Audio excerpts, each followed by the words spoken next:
Hello and Fakhar रागले to all of you. मैं हूँ फ़खर यूसुफ़ज़ई और आप देख रहे हैं डिबेट विद फ़खर। आज की डिबेट में बात करेंगे 2-3 बड़े इम्पोर्टेंट ख़बरें हमारे सामने आई हैं जिसको हम कोशिश करेंगे कवर करने की। एक तो ये है कि 370 2019 में ख़त्म हुआ। 2024 ख़त्म होने वाला है, 5 साल से ज़्यादा हो गया इस चीज़ को। इलेक्शंस भी हो चुके हैं, नई गवर्नमेंट भी फ़ॉर्म हुई है इंडियन कश्मीर में। और उसके बाद से अभी शायद 370 को रिस्टोर करने की कुछ लोग बात कर रहे हैं। But prime minister of India ने एक बड़ी दबंग किस्म की तकरीर, मैंने तो ट्विटर पे देखी थी, खैर वो खबर मेरे सामने है। तो उन्होंने कहा कि हमने इसको ना दफन कर दिया है, कोई इसको निकाल नहीं सकता, किसी की मजाल नहीं है। हो क्या रहा है इस हवाले से बात करेंगे। दूसरा, कनाडा एक हमारे यहाँ या इंडिया में या फिर इस रीजन में समझा जाता है कि बड़ा एक एजुकेटेड लोगों का मुल्क है और बड़ा सिविलाइज है, वेस्टर्न वर्ल्ड का एक ताकतवर मुल्क है। बट उन्होंने जो एक इंटरव्यू है वो ऑनियर नहीं होने दिया डॉक्टर जयशंकर जी का। ये चीज़ें हमने यहाँ पाकिस्तान में या फिर इस रीजन में तो किसी हद तक सुनी थी, बट इंडिया उसमें कनाडा में बड़ी हैरानकुन है। क्यों हो रहा है इसके ऊपर भी कोशिश करेंगे कवर करने की। और अफगानिस्तान एक बहुत बड़ा डेलीगेशन आया था इंडिया का, काबुल में रहा और उनकी मुलाकातें हुई। किस्सा क्या है इस पे भी बात करेंगे। और बात करने के लिए आप सब की जानी पहचानी, आप सब लोग जानते हैं, देख रहे हैं, लॉयर बाय प्रोफेशन, एनालिस्ट हैं, हमारे साथ शोज में आती रहती हैं और पॉलिटिक्स में भी इनका किरदार बहुत ज्यादा है। Nazia Ali Khan is joining my show. Thank you very much Nazia for joining my show. वंदे मातरम, भारत माता की जय, जय जगन्नाथ, हर हर महादेव। फ़खर भाई, वालेकुम अस्सलाम। थैंक यू वेरी मच, बहुत शुक्रिया। अच्छा नाज़िया, थोड़ा-सा नरेंद्र मोदी साहब के इस स्टेटमेंट से कि 370 को क्या वाक़ई मतलब हमने इलेक्शन से पहले वैसे ये बातें सुनी थी कि जी रिस्टोर करेंगे तो नहीं करेंगे, ऐसे करेंगे, वैसे करेंगे। लेकिन अब उनका मतलब प्राइम मिनिस्टर ऑफ इंडिया का अगर स्टेटमेंट उस चीज़ के ऊपर आता है तो लाज़मी-सी बात है उसमें कुछ होगा या शायद उनको नज़र आया होगा। उन्होंने कहा कि हमने इसका इलाज कर दिया, कोई इसको दोबारा से लेके नहीं आ सकता। ये है क्या? क्या स्टोरी क्या है ये जो सारा कुछ हो रहा है? देखिए फ़खर भाई, हमारे आदरणीय प्रधानमंत्री मोदी जी तो राहुल गांधी की तरह प्लेन पेपर का कॉन्स्टिट्यूशन लेकर नहीं घूमते। जी, ऊपर में संविधान लिखा रहता है और अंदर में खाली पन्ना रहता है, ऐसा संविधान तो वो लेकर नहीं घूमते हैं। हमने जी, जो संविधान पढ़ा है वो वाक़ई में जो अम्बेडकर जी का संविधान था, हमने उसको ही पढ़ा है और वही हाथ में लेकर के हम कोई भी बात रखते हैं। जिस तरीके से एक लंबी लड़ाई, लीगल फाइट जो है, वो सर्वोच्च न्यायपालिका में कपिल सिब्बल साहब ने किया था और honourable chief justice of Bharat को और the honourable supreme court of Bharat को समझाने की और कन्विंस करने की और एग्रेसिवली उनको मनवाने की कोशिश भी कपिल सिब्बल साहब ने की थी कि इसको जो एब्रोगेशन हुआ है 370 और 35A, इसको फिर से लागू कर दिया जाए। लेकिन संवैधानिक तरीके से अगर हम अभी 2022 के भी जजमेंट को उठा करके देखते हैं, तो उसमें उसमें साफ लिखा हुआ है चीफ जस्टिस ऑफ भारत की तरफ से कि इसको बिल्कुल ही भी संवैधानिक तरीके से ही एब्रोगेट किया गया है और इसको दोबारा नहीं लाया जा सकता है। अगर जी, कहीं पर भी गुंजाइश होती कि beyond the constitution, beyond the law, beyond the संविधान इसको भारतीय जनता पार्टी के नेतृत्व में इसको खत्म किया गया है, तो डेफिनिटली हम लोग इस पर कोई ना कोई आलोचना या कोई ना कोई जजमेंट हम ऐसा देते या एक विंडो खुला होता कि भाई इस पर दोबारा चर्चा हो सकती है। लेकिन अगर 2022 और 23 के जजमेंट को उठा करके देखा जाए, तो एक पूरा 3 साल आर्गुमेंट करने के बावजूद भी 2019 के बाद से जो कपिल सिब्बल साहब लड़ रहे थे, उसके बाद के जजमेंट को भी अगर हम देखते हैं, तो साफ लफ्ज़ों में लिखा हुआ है कि अब ये दोबारा वहाँ पर इम्प्लीमेंट नहीं हो सकता है, किसी भी हाल में नहीं हो सकता है क्योंकि जो एब्रोगेशन हुआ था, वो अकॉर्डिंग टू संविधान हुआ था। और 370 एब्रोगेशन के बाद हमने कश्मीर को बिल्कुल में वाक़ई में इल्यूज़न वाला जन्नत नहीं देखा, जो ओरिजिनल जन्नत होता है, हमने वो देखा। तो ज़ाहिर-सी बात है कि मुसलमानों को तकलीफ हो रही होगी क्योंकि जन्नत में 72 वर्जिन हूरें उनको अब नहीं मिल रही हैं, जो पहले मिल रही थी, कि किसी की भी बेटी को पकड़ लो और उसके बाद उसको लूट लो माले-गनीमत समझ करके। तो अब वो सिनेरियो तो नहीं हो रहा है। अब जन्नत है लेकिन बहुत ही प्रोग्रेसिव जन्नत है, बहुत ही डेवलप्ड जन्नत है, बहुत ही इम्प्रूव जन्नत है, बहुत ही शिक्षित जन्नत है। वो माले गनीमत 72 वर्जिन हूर वाला जन्नत अब कश्मीर बचा नहीं है। तो मुझे ऐसा लगता है कि आदरणीय प्रधानमंत्री ने कोई हवा-हवाई में या हवाबाज़ी में ये स्टेटमेंट नहीं दिया है। उन्होंने जजमेंट को बाखूबी पढ़ा है और जो एब्रोगेशन से पहले जितने भी दस्तावेज, जितने भी डॉक्यूमेंट्स बने थे और जो राष्ट्रपति जी के पास गए थे और उसके बाद फिर उसी डॉक्यूमेंट्स को जो सर्वोच्च हुँ, न्यायपालिका में एस जी मेहता साहब ने रखा था, उन सबको पढ़ने के बाद ही आदरणीय प्रधानमंत्री ने इतना बड़ा स्टेटमेंट दिया है और बहुत ही पावरफुल स्टेटमेंट दिया है। और उनकी उस बात पर जितने भी भारत में और विदेश में जो शिक्षित लोग बैठे हुए हैं, वो बिल्कुल समझेंगे कि उन्होंने हवा-हवाई में बिल्कुल भी आदरणीय प्रधानमंत्री ने बात नहीं की है। अब देखिए फ़खर भाई, मैं ये बात बिल्कुल आपसे शेयर करना चाहूँगी कि जब इंजीनियर राशिद का बेल हुआ था during Jammu and Kashmir election, Vidhan Sabha election, तो जी। कांग्रेस और एनसी क्या बोल रहा था, देखा आतंकी को बीजेपी ने निकलवा दिया, देखा बेल करवा दिया। अब देखिए जो ओरिजिनल बात है, वो समझ में आ गई। इंजीनियर राशिद का भतीजा शेख खुर्शीद जो है वो एक बैनर लेकर के खड़ा हुआ कि 370 को फिर से लागू किया जाए, 35 को फिर से लागू किया जाए, जिसका समर्थन किसने किया? जिसका समर्थन कांग्रेस ने किया और एनसी खुद ने किया। जबकि उमर अब्दुल्ला की पहली जो स्पीच थी और पहला जो स्टेटमेंट हाँ। था, ओथ लेने से पहले, काउंटिंग का पूरा प्रोसेस खत्म होने के बाद जो पहला उनका स्टेटमेंट था मीडिया इंटरैक्शन में, वो यही था कि वो आदरणीय प्रधानमंत्री एक पावरफुल लीडर है और हाँ। वर्ल्ड में पावरफुल लीडर है। उनके नेतृत्व में उमर अब्दुल्ला काम करेंगे और 370 पर कोई बात अब नहीं होगी। कश्मीर जिस हिसाब से डेवलप हो रहा है, हम इसको और डेवलप करने की कोशिश करेंगे। लेकिन देखिए, हो गया ना, एक चोर का शक्ल सामने आ गया फिर से कि ले भाई, इंजीनियर राशिद के भतीजे को एकदम खुले आम एनसी जो है, एनसी और कांग्रेस पार्टी एकदम समर्थन कर रहा है। कल इवन काफ़ी चैनल पर शेख खुर्शीद जो है इंजीनियर राशिद आतंकी का भतीजा, वो बैठा भी था और उसने कहा कि नहीं, 370 तो आना चाहिए, हमारी ज़मीनें हमारी हैं, फलाना हमारा है, ढमाका हमारा है। तो भैया 370 जब तक लगा हुआ था वहाँ पर, तब तक तो आप कश्मीरी पंडितों की ज़मीनों को हड़प कर रहे थे और वो बेचारे, क्योंकि संविधान और लॉ एंड ऑर्डर जो भारत में चल रहा था, वो वहाँ पर वो मान ही नहीं रहे थे, स्टेटहुड वाली बात ही नहीं थी। तो इसकी वजह से तो भाई कश्मीरी पंडितों को बहुत अत्याचारित करके उनका जेनोसाइड करके भगाया गया और उनकी आधी से ज्यादा कश्मीर की जमीन तो इन्होंने हड़प कर ली। आज अचानक से उमर अब्दुल्ला, फारूक अब्दुल्ला 90s से लेकर के अपने पूरे कार्यकाल में इतने अमीर कैसे हो गए? कहाँ से ऊपर से लेकर आए थे क्या? जन्नत से अल्लाह तबारक ताला ने उनको इतनी इतनी प्रॉपर्टीज दे दी थी क्या? नहीं, उन्होंने कश्मीरी पंडितों को तो लूटा था और लूट-लूट करके आतंकवादी भी लेते थे और साथ में उमर अब्दुल्ला और फारूक अब्दुल्ला भी लेते थे। अब देखिए एक और भांडा फूटा है। हुँ। यासीन मलिक की रिहाई के लिए उनकी अहलिया, उनकी बीवी ने किसको चिट्ठी लिखी है? राहुल गांधी को लिखी है। भाई अगर आप किसी को चिट्ठी लिखोगे, तो आप राष्ट्रपति को लिखोगे, आप प्रधानमंत्री को लिखोगे, आप गृह मंत्री को लिखोगे, आप जेलर को लिखोगे, आप सुपरिटेंडेंट को लिखोगे, आप ह्यूमन राइट्स को लिखोगे, कोई भी दिक्कत होगी तो आप तो डिपार्टमेंट को लिखोगे या तो फिर राष्ट्रपति को लिखोगे या तो फिर गृह मंत्री को लिखोगे। राहुल गांधी तो हमारे देश के लीडर ऑफ अपोजिशन है, आप उनको क्यों लिख रहे हो चिट्ठी? तो इसका मतलब है कि यासीन मलिक के साथ तो पहले भी हमारे पूर्व प्रधानमंत्री की बहुत अच्छी दोस्ती थी, दोनों आपस में मुगलाई खाना खाया करते थे और सुल्तानी गला मिला करते थे। तो वो दोस्ती जो है, वो एक तो हिजाब खुल करके आ गया कि मनमोहन सिंह के साथ तो थी ही, लेकिन मनमोहन सिंह के पास दोस्ती गई कैसे यासीन मलिक की? वो कांग्रेस के द्वारा गई, सोनिया एंटोनियो के द्वारा गई। तो इसलिए यासीन मलिक जैसे आतंकवादी की बीवी अगर किसी को चिट्ठी लिखना कंफर्टेबल समझती है, तो वो सिर्फ इस देश में राहुल गांधी हैं, इसके अलावा किसी को भी वो कंफर्टेबल नहीं समझती है। तो जितने भी आतंकी दोस्त हैं कांग्रेस के, वो खुल कर के अब सामने आ रहा है लोगों के। अच्छा नाज़िया 370 की बात कर रहे हैं लोग। लाज़मी सी बात है कश्मीर के लोग ही कर रहे हैं। वो वहाँ के मेरे ख़्याल में डेमोक्रेसी यही होती है कि हम अगर कोई चीज़ लेट्स सपोज़ मुझे हमारे यहाँ भी 26 अमेंडमेंट आया है कुछ 2-4 दिन पहले। बड़ा शोर है, आपने भी पढ़ा होगा क्योंकि आप लॉयर हैं और कॉन्स्टिट्यूशन को लाज़मी बात है पढ़ा होगा उसके अंदर क्या-क्या चीज़ें हुई, बहुत अजीब-अजीब चीज़ें उसके अंदर शामिल हैं। पाकिस्तान के हवाले से पहले ही एक जिसे कहते हैं सफोकेशन वाली सिचुएशन है और फिर आप इस तरह की चीज़ें लेके आते हैं, तो मसाइल तो होते हैं।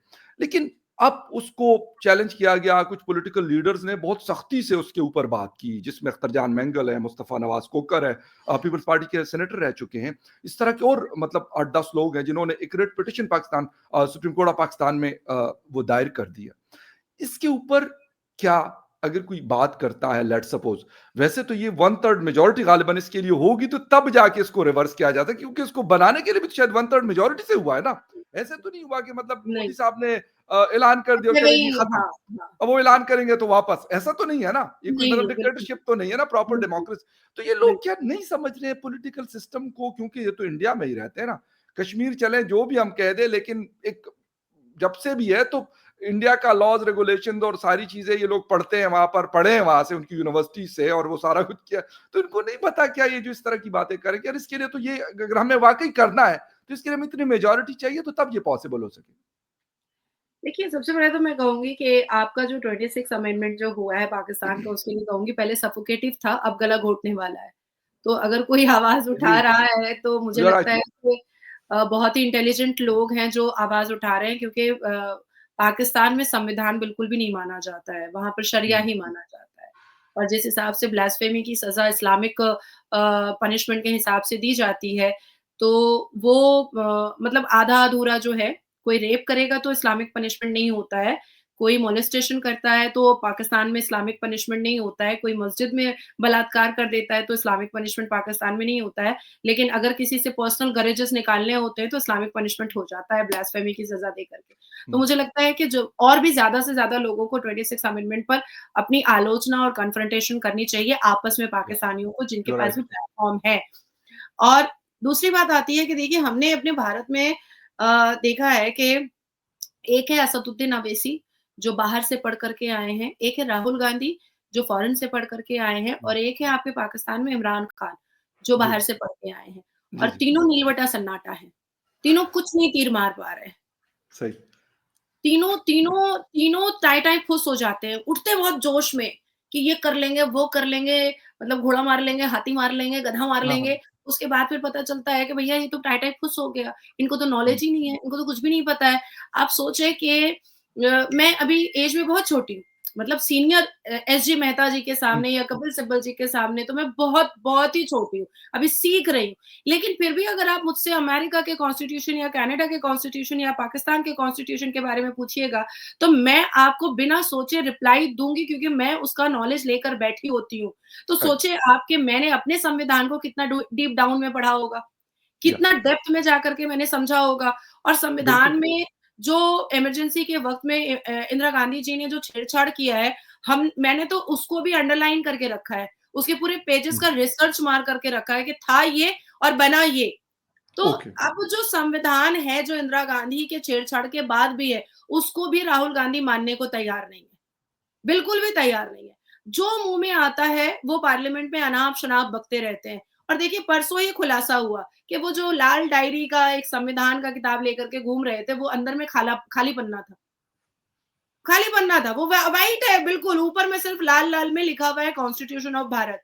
तो हुँ, ये जो लोगों को बेवकूफ बनाने का जो एक सिनेरियो और सर्कमस्टांसेस जो 53-54 साल कांग्रेस ने चलाया, वो अब भांड जो है वो फूटता हुआ दिखाई दे रहा है। हुँ, और देखिए, डेफिनिटली राहुल गांधी के भी सलाहकार होंगे, उनके पास भी सही, आईएएस ऑफिसर होंगे, उनके पास भी आईपीएस ऑफिसर होंगे, उनके भी चीफ सेक्रेटरी होंगे, उनके भी जॉइंट सेक्रेटरीज होंगे, उनके भी कंटेंट राइटर होंगे। हम तो भाई अपनी मर्जी से बोलते हैं, अपने नॉलेज से बोलते हैं, लेकिन उनके तो कंटेंट राइटर होते हैं। लेकिन क्या राहुल गांधी के उनके जो सलाहकार हैं, वो भी यही भूल भूल चूक बताते हैं? क्या वो भी गलत सलत बताते हैं? हुँ, नहीं। राहुल गांधी अपनी मनमानी करते हैं, और वो देश को बांटने के लिए, अपने अपने आप को प्रधानमंत्री बनाने के लिए कहीं ना कहीं आतंकवादी का रोल निभाने की कोशिश में लग पड़े हैं। राहुल गांधी जिस दिशा में चल रहे हैं, उस हिसाब से मुझे लगता है कि आने वाले 5 साल में उनकी दशा बहुत खराब होने वाली है। गांधी परिवार के वो आखिरी चश्मो-चिराग है, जिसकी वजह से आज भी भारत की जनता उनकी हर बदतमीजी, उनकी हर आतंकी हरकत, उनकी हर हुँ, बेहूदगी पर जनता उनको अभी भी रिस्पेक्ट दे रही है। लेकिन जिस हिसाब से वो संविधान के बियॉन्ड बात करते हैं, वो भारत की सभ्यता के बियॉन्ड बात करते हैं, वो जिस जिस हिसाब से भारत के लोगों को तोड़ने की बात करते हैं, वो जिस हिसाब से आतंकियों का समर्थन करते हैं, वो दिन दूर नहीं कि राहुल गांधी को कपड़े खोल करके लोग रोड पर मारेंगे। वो दिन दूर नहीं है, क्योंकि जिस हिसाब से वो कर रहे हैं। देखिए, एक होता है कि नॉलेज होते हुए भी उसको हल्का-सा ट्विस्ट करना बिल्कुल। अपने पॉलिटिकल फ़ायदे के लिए, और एक होता है कि ट्विस्ट नहीं बल्कि आपने पूरा ही कन्वर्ट कर दिया है। पूरा ही अपना नई चीज़ें लिख दी हैं। तो राहुल गांधी ट्विस्ट नहीं कर रहे हैं अपने पॉलिटिकल फ़ायदे के लिए। वो कुछ नया ही संविधान लिखने की कोशिश में लगे हुए हैं, क्योंकि ये तो क्रिस्टल क्लियर है ना। हुँ, राष्ट्रपति ने साइन कर दिया, उसके बाद सर्वोच्च न्यायपालिका ने बोल दिया, दूसरी बार फिर बोल दिया सर्वोच्च न्यायपालिका ने, इतने बड़े वकील कांग्रेस ने खड़े किए कपिल सिब्बल जैसे, उन्होंने सालों आर्ग्यूमेंट किया, फिर भी सर्वोच्च न्यायपालिका के चीफ जस्टिस ने कहा कि नहीं, जो हटा है 370 एब्रोगेशन हुआ है वो बिल्कुल संवैधानिक तरीके से हुआ है। तो इसका क्या मतलब है? इसका मतलब है कि आप समझ रहे हो कि जो हुआ है बिल्कुल ठीक हुआ है, और जम्मू एंड कश्मीर की उन्नति और डेवलपमेंट को देख करके समझ भी आ रहा है कि जो हुआ ठीक हुआ। उसके बाद अगर आप जिद पकड़ करके बैठे हो, तो इसका मतलब है कि आप अपने पॉलिटिकल ग्रीड के लिए आप किसी एक एक राज्य को बर्बाद करना चाहते हो। आपने हुँ, एक बहुत इंपॉर्टेंट बात कही कि जम्मू एंड कश्मीर के लोग 370 चाहते हैं, नहीं। इस ओके। विधानसभा में 2024 के विधानसभा में second largest party Bharatiya Janata party हो उभर करके आई है, और हुँ, कश्मीर की खाड़ियों से भी भारतीय जनता पार्टी जीत के आई है। तो कश्मीर की खाड़ियों और वैलियों में कौन रहता है? सिर्फ मुसलमान रहता है। तो इसका मतलब है कि जम्मू एंड कश्मीर में 60-40 का रेशियो चल रहा है। हुँ, 60% जो चाहते हैं कि 370 जैसी चीजें वापस आए, लेकिन ओके, 40% जिसमें इंक्लूडिंग मुसलमान भी है, वो नहीं चाहता है कि 370 फिर से आए। वो सुकून चाहता है, वो शांति चाहता है, वो रिफॉर्मेशन चाहता है, वो सही, डेवलपमेंट चाहता है, वो इम्प्रूवमेंट चाहता है। तो उस 40% एक बड़ी मेजॉरिटी होती है, बिल्कुल, उसकी बातें तो हमें सुननी पड़ेंगी ना। उसकी विचारधारा तो हमें हाँ, विधानसभा में रखनी पड़ेगी ना। तो भारतीय जनता पार्टी ने वही किया कि वो 40% जिनका वोट वो लेकर के आए हैं, जिस सुकून के लिए जिन मुसलमान, हिंदू, सिख, ईसाई सबने जो 40% भारतीय जनता पार्टी के नेताओं को वोट देकर के जितवाया है, उनकी आवाज़ तो उनको विधानसभा में बननी ही है, हर हाल हुँ। में बननी है। अब अगर आंकड़ा निकालते हैं कि 370 जब था तो कश्मीर कैसा था, 370 एब्रोगेट होने के बाद कश्मीर कैसा है? सो इट्स बेटर ना कि 370 एब्रोगेट हुआ। सही। राइट, बिल्कुल नाज़िया मेरे ख़्याल में ये बड़ी इम्पोर्टेंट बात है कि मैं तो ये कहता हूँ बल्कि मैंने 26 अमेंडमेंट के हवाले से भी ये बात की थी, पाकिस्तान की बात कर रहा हूँ। मैंने कहा कि जो फ़ायदा अगर हमें होगा as a citizen of Pakistan तो प्लीज़ हमें हमारे डिफेंस मिनिस्टर, हमारे इंटीरियर मिनिस्टर, हमारे लॉ मिनिस्टर, हमारे इन्फॉर्मेशन मिनिस्टर अता तारड़ साहब, जितने भी लोग हैं, prime minister of Pakistan Shehbaz Sharif साहब, हमें बता दें कि भई आप लोगों को बेटा आपकी ज़िंदगी में ये पॉज़िटिव चेंजेज़ आएँगी। तो हम हाँ, कहेंगे हाँ। ज़िंदाबाद 2-3 अमेंडमेंट्स और भी कर लें, 27 कर लें, 28 कर लें, 29-30 कर लें। लेकिन हमें सिर्फ़ ये बता दीजिए कि अगर आप मतलब बताना पसंद फरमाएँगे कि भई ये पॉज़िटिव चेंजेज़ हमारी ज़िंदगियों में आएँगे। ये 24 करोड़ या 240 मिलियन की जो जनता रहती है। लेकिन मेरे ख़्याल में इस बात का किसी के पास जवाब तो ख़ैर नहीं है। अच्छा नाज़िया थोड़ा-सा आते हैं फ्रीडम ऑफ स्पीच की हम बहुत बात सुनते हैं। हमारे यहाँ आपके यहाँ होती होगी इवन अफ़गानिस्तान में भी होती है, बांग्लादेश में, भूटान, नेपाल हर जगह होती है। But US, Canada, UK, Europe, Australia ये तो और है इनको तो मतलब चैंपियंस हम समझते हैं। पता नहीं आप लोग समझते हैं कि नहीं समझते लेकिन हम समझते हैं। तो क्या हुआ कि डॉक्टर जयशंकर साहब का एक इंटरव्यू मतलब क्या खौफ डर है कि हम तो बाकियों को तो कहते कि ये वाली बात आपने क्यों बंद करवा दी फलां की नाजिया इलाही खान की जुबानबंदी आप क्यों करना चाहते हैं फखर यूसुफजई को आप क्यों चुप कराना चाहते हैं हमसे पूछते रहिए हर हुँ। साल इनकी एक दो रिपोर्ट्स आती हैं रिलीजियस के हवाले से आती है ह्यूमन राइट्स वायलेशन के हवाले से आती है इंडिया के बारे में पाकिस्तान के बारे में सब सब कंट्रीज के और कौन रिलीज करता है स्टेट डिपार्टमेंट यूएस करता है तो कनाडा को क्या हो गया कि डॉक्टर जयशंकर साहब ने क्या ऐसा बोल दिया?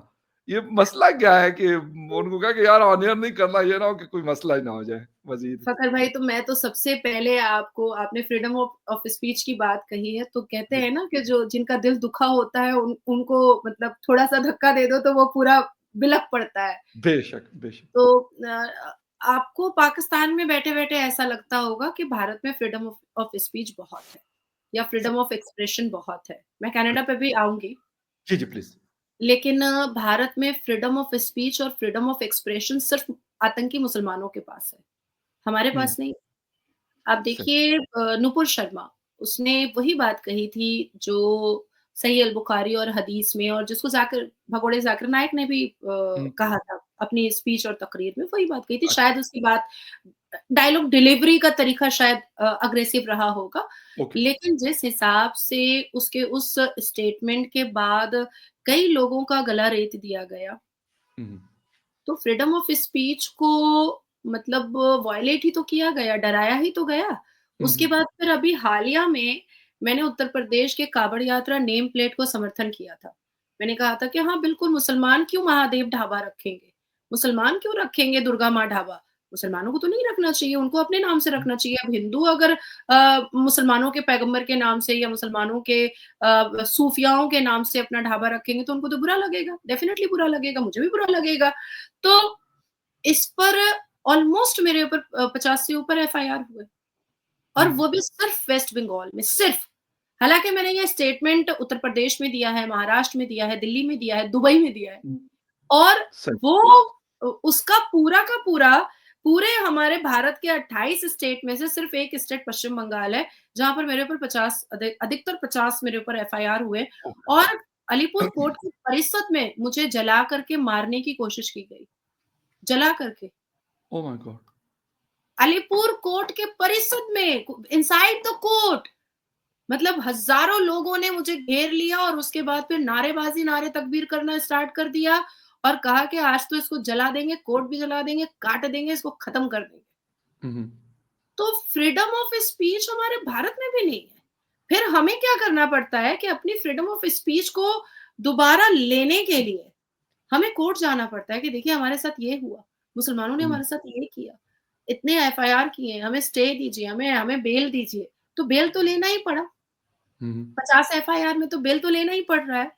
और उसके बाद में जब हम लोअर कोर्ट या डिस्ट्रिक्ट कोर्ट जाते हैं, तो वहाँ पर बज़ाब्ते वीडियो बनाया जाता है वेस्ट बंगाल में। वीडियो बनाया जाता है, मतलब अलग-अलग प्रीचर और क्लेरिक और मुसलमान जो लंबी-लंबी दाढ़ियों वाले होते हैं, वो वीडियो बनाते हैं कि इसका बेल कैंसल कराने के लिए ज़्यादा से ज़्यादा तादाद में कोर्ट को घेराव करो। कोर्ट को घेराव करो। हुँ, और जजेस पे प्रेशर बनाओ कि इसको बेल ना दे। हालाँकि हुँ, हेट्रेड स्पीच हमारे यहाँ तो ब्लास्फेमी नहीं हो सकती, क्योंकि हाँ, हमारा बिल्कुल। संवैधानिक देश है। तो हेट्रेड स्पीच के जो सेक्शंस लगते हैं, वो बेलेबल, भाई 3 साल से कम की सज़ा है, तो वो तो बेलेबल सेक्शन हुए। अब ओके। उसमें वो लोग कहता है कि पूरा एक टुकड़े-टुकड़े गैंग बन कर के भीड़ लगा करके लाखों का दिखाओ, और जज पर प्रेशर बनाओ कि इसको बेल ना दिए दे। और कुछ लोग तो उन्होंने ये तक लिखा है कि नाज़िया अलाई खान को फांसी की सज़ा दो। अच्छा। तो अगर पाकिस्तान में बैठे हुए मुसलमानों को लगता है कि उनके पास फ्रीडम ऑफ स्पीच नहीं है, जो कि नहीं है, एक्चुअली में नहीं है, आप लोगों को बहुत सारी चीज़ें फेस करनी पड़ती हैं क्योंकि आप लोगों का एक ओपन प्लेटफ़ॉर्म है, तो ऐसा नहीं है कि हुँ, हम भारत में बहुत सुकून से रहते हैं। सही। हम भी बहुत कुछ झेलते हैं। अच्छा देखिए, अभी हालिया में मैंने अभी शायद 25 या 26 तारीख को मैंने जयपुर में हिंदुओं को भी बोला कि चुल्लू भर पानी में डूब के मर जाओगे, तुम लोग क्यों जाते हो मज़ार? मज़ार तो हमारे इस्लाम में भी नहीं है, हमें भी नहीं जाना चाहिए, तो तुम क्यों जाते हो? हुँ, हुँ, हिंदुओं को मेरी वो बात पसंद आई, उन्होंने कहा कि आप ठीक बोल रही हैं। उन्होंने जाकर के एफआईआर नहीं किया। लेकिन मुसलमानों को अगर कह दो कि अगर कोई बलात्कार कर रहा है तो भाई उसको इस्लाम से बॉयकॉट कर दो, तो बस वो हुँ, मेरे ऊपर ब्लास्फेमी, मेरे ऊपर एफआईआर, मतलब हुँ, उनको सच सुनना बिल्कुल पसंद ही नहीं है। अब आती है बात कनाडा। जी, आप जस्टिन ट्रूडो का इस इंटरव्यू में थंबनेल लगा दीजिए, देखिए वो रिपोर्ट हो जाएगा, सही, रिपोर्ट हो जाएगा। सही। जस्टिन ट्रूडो ने एक ऐसा सिनेरियो बना दिया है कि उसके बारे में पूरी दुनिया बात नहीं कर सकती है। पूरी अच्छा। दुनिया बात नहीं कर सकती है। जैसे ही जस्टिन ट्रूडो के हरकत और खालिस्तानी प्रेम के बारे में कोई भी बात करता है, वो रिपोर्टिंग हुँ, स्टार्ट हो जाता है। और everyone knows about doctor S Jaishankar. बहुत ब्लंट है, बहुत आउटस्पोकन है। जो बातें फैक्ट है, मुँह पर है, कुछ भी बिहाइंड द कर्टेन बिल्कुल भी नहीं है। हुँ, तो वो क्या करते हैं कि उन्होंने जब जैसे पन्नू, निज्जर और जसमिते के बारे में बात हुई, फिर एक वहाँ पर जो अपने आप को सो कॉल्ड खालिस्तानी बोलता है, उसका मर्डर हो गया। तो वहाँ के जस्टिन ट्रूडो के कनाडा के 5 आई ने कहा कि इसमें भारत का हाथ है। उसके बाद फिर उनके इंटेलिजेंस डिपार्टमेंट ने कहा कि इसमें भारत का हाथ है। तो हुँ, हमारे डॉक्टर एस जयशंकर ने कहा कि आप प्रूफ दे दो, और बिहाइंड द कर्टेन मत दो, इनसाइड द सही। रूम मत दो। तुम पूरी दुनिया को प्रेस कॉन्फ्रेंस करके बताओ कि ये प्रूफ है, और इसकी वजह से हम भारत को एलिगेशन में खड़ा कर रहे हैं। हम हुँ, भारत को एक मतलब अलेज्ड कर रहे हैं। जी। आप प्रूफ दे दो ना। अब जस्टिन ट्रूडो प्रूफ देने को तैयार ही नहीं, क्योंकि उसके पास प्रूफ ही नहीं है। अब प्रूफ नहीं है और तुम बिलक रहे हो अपने पार्लियामेंट में as a prime minister of Canada. अब तुम रो रहे हो अपने पार्लियामेंट में और कह रहे हो कि भारत मेरी मदद करे, जो जिसने खालिस्तानियों को मारा।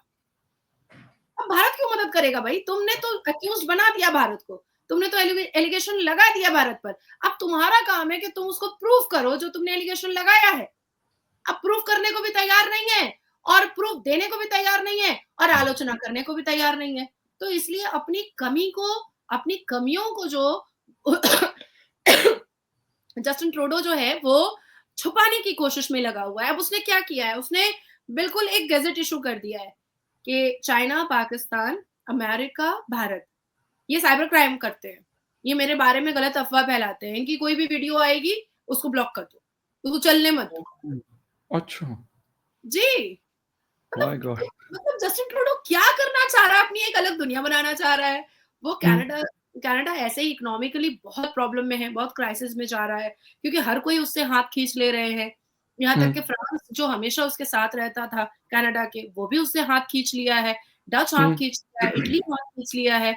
ईरान से थोड़ी बहुत पड़ती थी कनाडा की, अब हुँ, क्योंकि ईरान भी हाथ खींच रहा है और कभी यूएई से तो कभी पटी नहीं जस्टिन ट्रूडो की, तो वो तो हुँ, खैर साइड में ही है।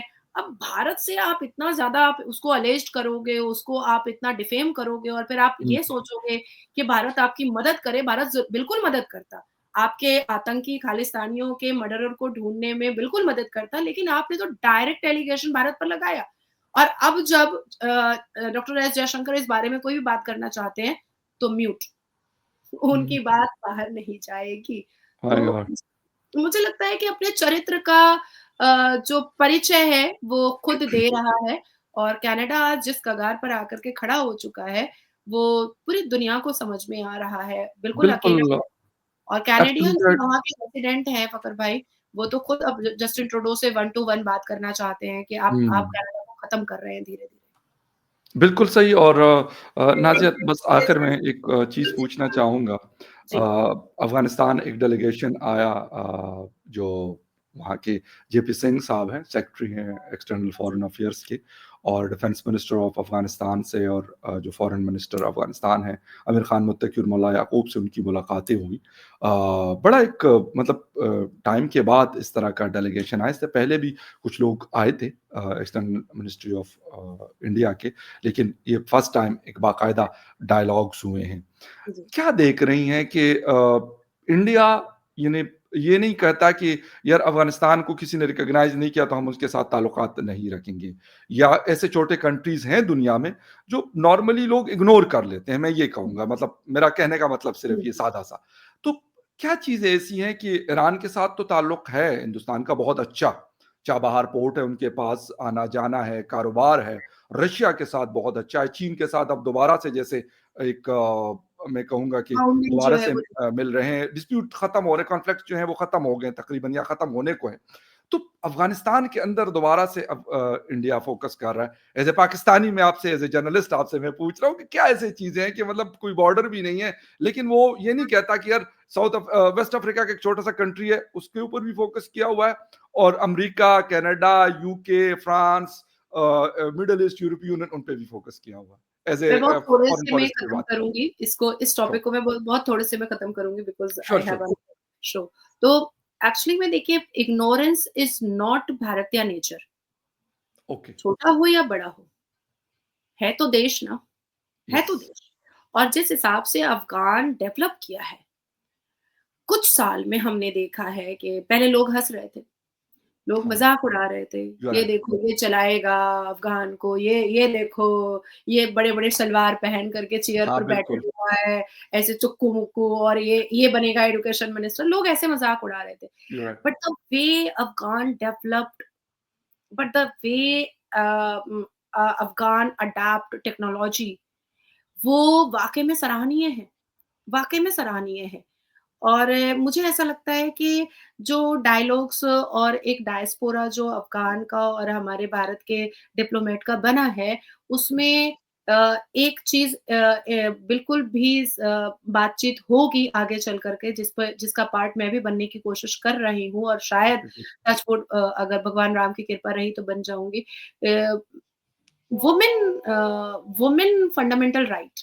या क्योंकि कहीं न कहीं मुझे वो चीज़ थोड़ा-सा खटकता है। इम्प्रूवमेंट बिल्कुल ठीक ठीक कह है, रही हैं। डेवलपमेंट ठीक है लेकिन आप औरत के फंडामेंटल राइट्स को, औरत के एजुकेशन राइट्स को, औरत के फ्रीडम राइट्स को आप हैम्पर नहीं कर सकते हैं। एग्ज़ैक्टली, तो एग्ज़ैक्टली। जब कल मैंने ये न्यूज़ देखा था आई थिंक 46 आवर्स हुआ है इस न्यूज़ को। ये बिल्कुल, अभी बिल्कुल जी, यस्टरडे तो इनका विज़िट हुआ है आज और इससे 46 पहले जी, हाँ। बिल्कुल, बिल्कुल, बिल्कुल। जी, जी। तो मैंने उसी वक़्त एक मेल किया है और ओके, मैंने उसमें लिखा है कि इसमें ये जितने भी डायलॉग्स हो रहे हैं या जितने भी हमारे बायलैटरल रिलेशंस हो रहे हैं या भारत जो एड दिया है अफ़गान को बहुत अच्छी बात बिल्कुल, है। और सनातनी जो होते हैं, हिंदू धर्म वाले जो होते हैं, वो ह्यूमैनिटेरियन ग्राउंड पर सबसे ज़्यादा काम करते हैं और आप देखिएगा कि अफ़गान ने इस बात को एक्सेप्ट भी किया है कि भारत के डिप्लोमेट की ह्यूमैनिटेरियन ग्राउंड सबसे ज़्यादा अच्छी लगी है। उन्होंने स्पेसिफिकली इस बात को एक्सेप्ट किया है। तो बिल्कुल। सनातनियों के अंदर ह्यूमैनिटेरियन ग्राउंड सबसे ज़्यादा होता है, सबसे ज़्यादा। हुँ, फॉरगिवनेस वो सबसे ज़्यादा होता है, रिफॉर्मेशन सबसे ज़्यादा होता है हिंदुओं के अंदर और and this is the reason कि जब से आदरणीय प्रधानमंत्री भारत के प्रधानमंत्री बने तो हमारा भारत फिर से सोने की चिड़िया हो गई। तो जी, everything is alright, everything is good लेकिन साथ-साथ मैं चाहूँगी कि हमारे जो डिप्लोमेट हैं, वो वहाँ की महिलाओं के फंडामेंटल राइट, लीगल राइट और एजुकेशन राइट और फ्रीडम राइट पर ज़रूर बात करेंगे और एक खूबसूरत रिलेशन है, देश छोटा हो या बड़ा हो, बिल्कुल, देश तो देश ही होता है, उसका बिल्कुल। महत्व बिल्कुल सेम ही होता है। तो भारत हमेशा सबको वैल्यू देता है, लेकिन हाँ, कोई छेड़ता है तो फिर छोड़ता भी नहीं है भारत। ज़बरदस्त। बिल्कुल सही है और नाज़िया बस इसी पे ख़त्म करेंगे कि ताल्लुकात होने चाहिए और वाक़ई बिल्कुल ये बात मैं आपसे 100% एग्री कर रहा हूँ कि कोई कंट्री छोटा या बड़ा नहीं होता। मतलब रिस्पेक्ट देनी पड़ती है आपको और फिर यकीनन जब आपके उनके साथ ताल्लुकात कायम होते हैं, तो उसका कोई ना कोई फ़ायदा आपकी सोसाइटी को, आपकी कंट्री को भी चले। उनको ज़्यादा हो रहा होता है कि अगर छोटी कंट्री है, आपकी बड़ी है, लेकिन होता ज़रूर है और दुनिया में आपका एक जिसे कहते हैं कि सॉफ्ट पावर जो है वो मज़ीद बढ़ता है। Nazia thank you very much आपके टाइम का बहुत शुक्रिया। And viewers thank you very much for watching debate with Fakhar Yousafzai. किसी और डिबेट में आपसे फिर मिलेंगे, तब तक के लिए take care and bye. Vande Mataram, Bharat